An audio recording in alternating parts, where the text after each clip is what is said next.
Hello everyone, my name is Anya, and in this video I want to take a look at the story of a young girl whose letter to a political figure led her to become known as America's youngest peace ambassador. And although her life was tragically cut short, her hopes, her message, and her legacy lives on. This is the story of Samantha Smith. Samantha Reed Smith was born on the 29th of June 1972, the only child of Cyrus Arthur and Jane Smith.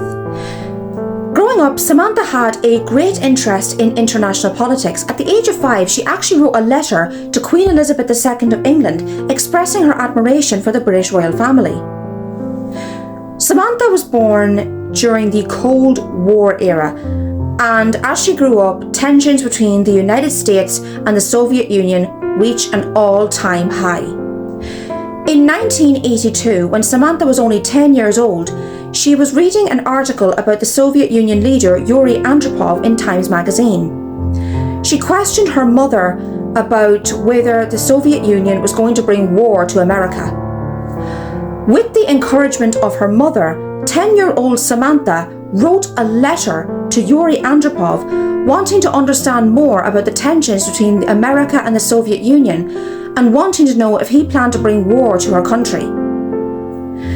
This is the original letter that Samantha wrote to Yuri Andropov. If you'd like to take a minute to read this letter, please go ahead and pause this video.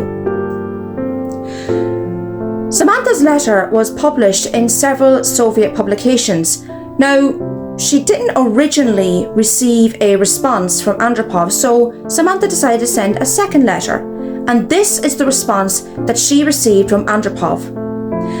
In the letter, you can see that he assured her that he and the Soviet Union did not plan to bring war to the United States, and he expressed his admiration for her interest in international politics.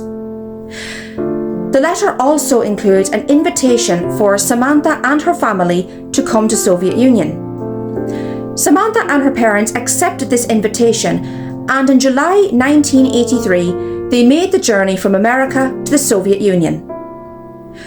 For 2 weeks, Samantha Smith and her parents were Andropov's guests.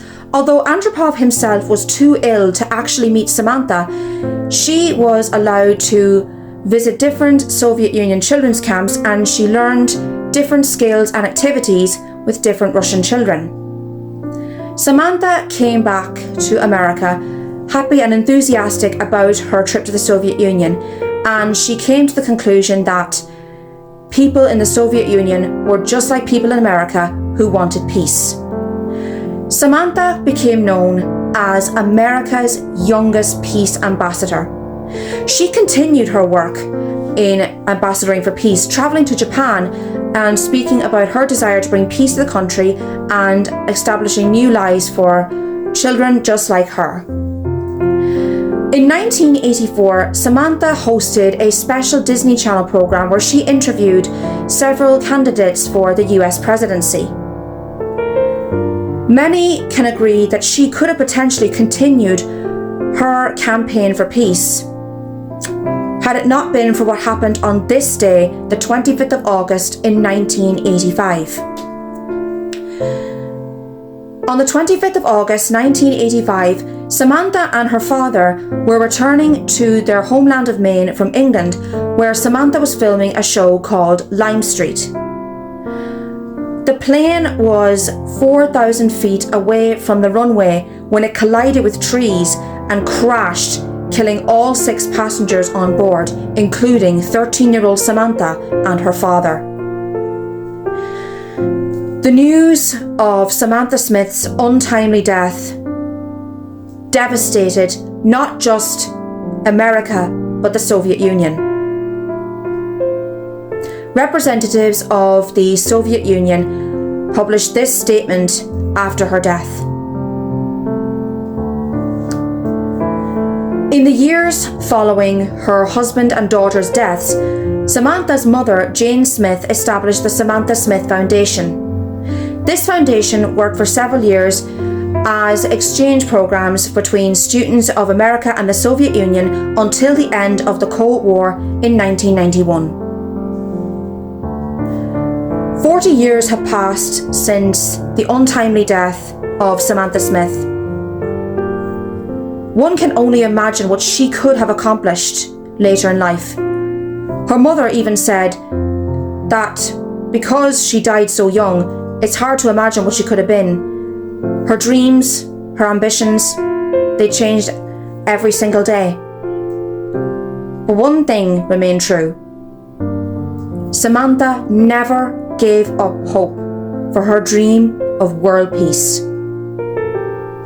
And although her life ended way too soon, years after her death, she is still remembered as America's youngest peace ambassador, and for her wish for world peace and happiness for everybody. Thank you so much for watching this video. I really appreciate it. My name is Anya, and thank you for watching on this day.